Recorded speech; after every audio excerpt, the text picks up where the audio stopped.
అసలు స్టార్ని చూసి నేనేం నేర్చుకోవాలి? ఎందుకు ఒక స్టార్ ఎందుకు పుట్టాల్సి వచ్చింది? యేసుక్రీస్తు ప్రభులు వారు పుట్టారని తెలపడానికి వేరేదేదో రావచ్చుగా. యేసుక్రీస్తు ప్రభులు వారు పుట్టారు అనడానికి జ్ఞానులు ఏ విధంగా తెలుసుకున్నారంటే దానికి సూచన ఎవరు? ఆకాశాన పుట్టిన నక్షత్రం. అయితే చాలామంది బైబిల్ పండితులు, చాలామంది ఖగోళ శాస్త్రవేత్తలు అనే మాట ఏంటంటే, మీరు ఖచ్చితంగా నమ్మండి అని నేను చెప్పట్లేదు, కానీ చాలామంది ఖగోళ శాస్త్రవేత్తలు వారు చెప్పిన మాట ఏంటంటే, కరెక్ట్గా టైంనంతా డీకోడ్ చేసిన తర్వాత వారు ఇచ్చిన ఒక చిన్న ఏమంటారు వివరణ ఏంటంటే, ఆ స్టార్ ఏదో కాదు, 3 గ్రహాలు ఒకే కక్షలోకి వచ్చాయట. ఒకటి మార్స్, ఒకటి జూపిటర్, ఒకటి యురేనస్. ఈ 3 గ్రహాలంట ఒకే కక్షలోనికి వచ్చాయట. ఒకే కక్షలోనికి రావడం వల్ల అదొక వింతైన తారగా వెలిసిందట.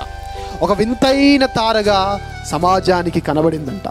ఆ తారను చూసినప్పుడు ఈ జ్ఞానులకు అర్థమైందట, ఆహా, ఈరోజు ఖగోళంలో ఏదో వింత కనబడిందంటే ఎవరో వింతైన ఒక రక్షకుడు పుట్టాడు అని వీరికి అర్థమైందంట.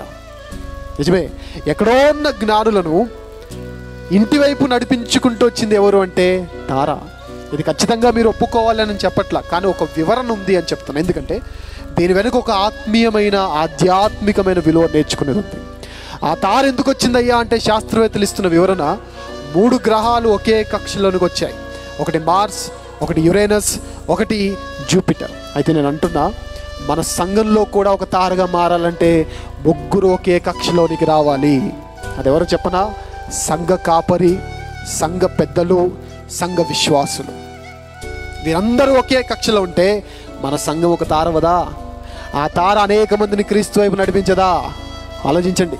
ఒకే ఒక్క తార జ్ఞానులను దేశాలు దాటించుకొని ప్రభు పాదాల చెంత పెడితే, వీధికి ఒక చర్చ్ ఉంది మనకిప్పుడు ఇండియాలో కదా. ఊరికి అనేకమైన సంఘాలు ఉన్నాయి. ఒక్కొక్క సంఘమే ఒక్కొక్క తారగా మారితే ఎంతమంది ప్రభు పాదాల చెంత చేరతారో ఆలోచించి. అది మనం నేర్చుకునవలసిన విలువ, అది మనం నేర్చుకునవలసిన ఐక్యత. మన సంఘం దగ్గరికి అన్యులు వచ్చి ఒక మాట అన్నారు, సార్ మీ సంఘంలో ఎప్పుడు గొడవలు జరగవు, ఎందుకు సార్ అంటే, అప్పుడు సంఘం అంతా ఏకతాటి మీద గొంతెత్తరవాలి, మాలో క్రీస్తు పుట్టాడు అని చెప్పాలి. అదే నిజమైన క్రిస్మస్. నిజం, అది నిజమైన క్రిస్మస్. ఒకవేళ ఈ సంఘాన్ని కొద్దిసేపు పక్క పెట్టి గృహానికి అప్లై చేస్తే, తల్లి, తండ్రి, పిల్లలు ఐక్యంగా ఉంటే నీ ఇల్లు కూడా ఏమైతే చెప్పనా, ఒక స్టార్ అయిపోద్ది. ఆ స్టార్ అనేక మందిని క్రీస్తు వైపు నడిపించదా? నడిపిస్తుంది. కానీ క్రైస్తవ కుటుంబాలు చూడండి, ఒకప్పుడు టీవీలో చూసేవారు WWE మ్యాచ్లని, తెలుసు కదా, ఫైటింగ్, ఇద్దరు ఒక బరిలో నిలబడి వాళ్ళు వీళ్ళు కొట్టుకొని చచ్చిపోతారు. ఇప్పుడు టీవీల వరకు అవసరంలా, డిష్ కనెక్షన్ కూడా పెట్టించుకోని అవసరంలా, ఫ్రీగా WWE మ్యాచ్లు చూడొచ్చు. ఎక్కడ? క్రీస్తుని నమ్మిన క్రైస్తవ కుటుంబాలు. అది ఎంత దరిద్రం అంటే, గొడవలు జరక్క ఏ రోజు జరుగుతాయి? ఆదివారం జరుగుతాయి. అవునా కదా? నవ్వుతున్నారంటే దొంగలు ఉన్నారు ఇక్కడ. మన ఇంట్లో నిజంగా గుండె మీద చేసి మాట్లాడదాం, గొడవలు ఎప్పుడు జరుగుతాయి చెప్పండి? ఆదివారం జరుగుతాయి. ఇప్పుడు అమ్మగారు ఒక బైబిల్ అలా మూసేసి, నోరు మూసేసుకొని, మనసు మూసేసుకొని సంఘానికి వెళ్ళిపోతుంది. నేను ఒకరోజు వాక్యం చెప్తా ఉన్నాను, సంఘం అంతా నాకు కనబడతా ఉంటుంది కాబట్టి, భార్యాభర్తల గురించి సంఘంలో చెబుతూ, ఎవరో గురించి కాదు, యోసేపు మరియమ్మల గురించి సంఘంలో చెప్తా ఉంటే, మరి వారి ఇంట్లో గొడవ జరిగిందో ఏమో తెలియదు. మొత్తానికైతే నేను యోసేపు గురించి చెప్తుంటే వాళ్ళ ఆవిడ ఎతుకుతుంది, అలా వెతుకుతుంది. అలా చూసి, ఇదిగో చూసా నీ గురించే అలా అంటుంది. ఈయన తక్కువ తిన్నాడా? తర్వాత మరియమ్మ గురించి చెప్తుంటే ఈయన ఎదిగాడు, ఇక్కడ ఇదిగో చూసా, ఇప్పుడు చెప్పు, ఇది నీ గురించి. లేరా? క్రైస్తవ కుటుంబాల్లో ఐక్యత నిజంగా చెప్తున్నా. బయట అన్యులు వచ్చి, పక్కింటి వాళ్ళు వచ్చి ఏ సామాన్లు పడిన సౌండ్లు కానీ, భూకంపాల సౌండ్లు కానీ రావేంటి సార్ అంటే గర్వంగా అప్పుడు చెప్పాలి. నిజమైన క్రిస్మస్ ప్రతిరోజు జరుపుకోవాలంటే ఏం చెప్పాలి చెప్పనా? మా ఇంటిలో క్రీస్తు పుట్టాడు. అది కాదా నిజమైన క్రిస్మస్? తల్లి, తండ్రి, పిల్లలు అందరూ కలిసి ఫ్యామిలీ ప్రేయర్ చేసుకుంటా, మంచి విలువ కలిగిన కుటుంబంగా ఉంటే, గొడవలు లేని కుటుంబంగా ఉంటే, ఐక్యంగా ఉంటే, పక్కింటి వారు ప్రభువుని నమ్ముకోవడానికి ఆశ చూపిస్తారా? చూపించరా? ఓ తార వెలిసింది, ఎక్కడో ఉన్న జ్ఞానులకు దారి చూపించింది. ఇంకో విషయం చెప్పనా? ఒకటి చెప్తున్నాను జాగ్రత్తగానండి. మన జీవితం ఎలా ఉండాలంటే, ఎంత కసిగా మనం బ్రతకాలంటే, వచ్చిన స్పీకర్స్ నుంచి నేర్చుకోవడానికి మీరు రాకూడదు, వచ్చిన స్పీకర్స్కి నేర్పించడానికి మీరు రావాలి. అలా ఉండాలి మీ బ్రతుకు. వచ్చిన కొత్త స్పీకర్స్ ఎవరైతే ఉన్నారో మీ నుంచి నేర్చుకుని వెళ్ళిపోవాలి. అరే వీళ్ళ సంఘం శబాష్, మా సంఘంలో కూడా ఇదే అమలు చేసుకోవాలి అన్నట్లుగా మీరు నేర్చుకుని వెళ్ళాలి. అంత కసిగా బ్రతకాలి, ఆత్మీయంగా అంత కసిగా ఉండాలి మన జీవితాలు, అంత విలువైన జీవితాలుగా ఉండాలి. నిజంగా మనం నిజంగా అలా ఐక్యంగా ఉంటే తారగా మనం వెలగలేమా?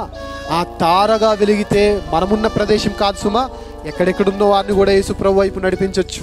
అంతెందుకు మీరు అందరు తారగా వెలిగి నాకు మంచి ఇన్స్పిరేషన్ ఇచ్చారనుకోండి. పాటలు బాగా పాడారు సిస్టర్స్ బ్రదర్స్ అందరు కలిసి. తర్వాత ఫిలిప్ అన్న చాలా చక్కగా పాడారు.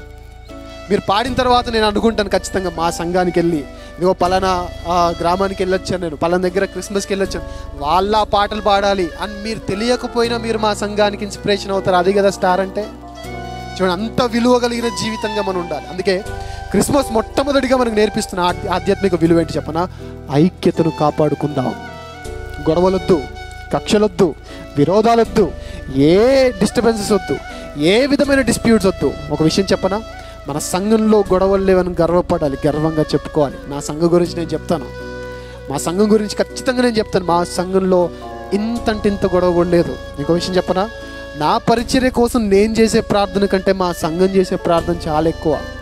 ఈ పరిచర్యకి వెళ్తే నేను ప్రయాణంలో ఉన్నంత వరకు మా అమ్మ ప్రార్థన చేస్తూ ఉంటుంది, మా సంఘస్థులు ప్రార్థన చేస్తూ ఉంటారు, ఏ ఆపద జరగకుండా చేయని ప్రార్థన చేస్తూ ఉంటారు. ఎందుకంటే కరోనా సీజన్ ఇది, మాస్కులు పెట్టుకున్నా చాలా అంటిపోతుంది వైరస్ అంతా. అలాంటి అనేక మంది వచ్చి అన్న ఒక సెల్ఫీ అంటారు, ఒక హగ్ అంటారు, షేక్ హ్యాండ్ అంటారు. వద్దు అని చెప్పలేం. క్రీస్తు ప్రేమను బట్టి కాపాడుతుంది మమ్మల్ని మాస్క్ కాదు, దేవుని కృప.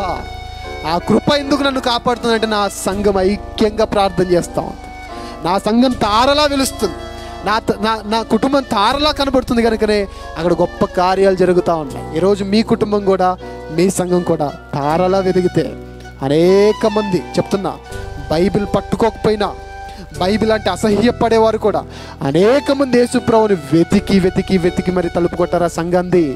అది కదా నిజమైన క్రిస్మస్.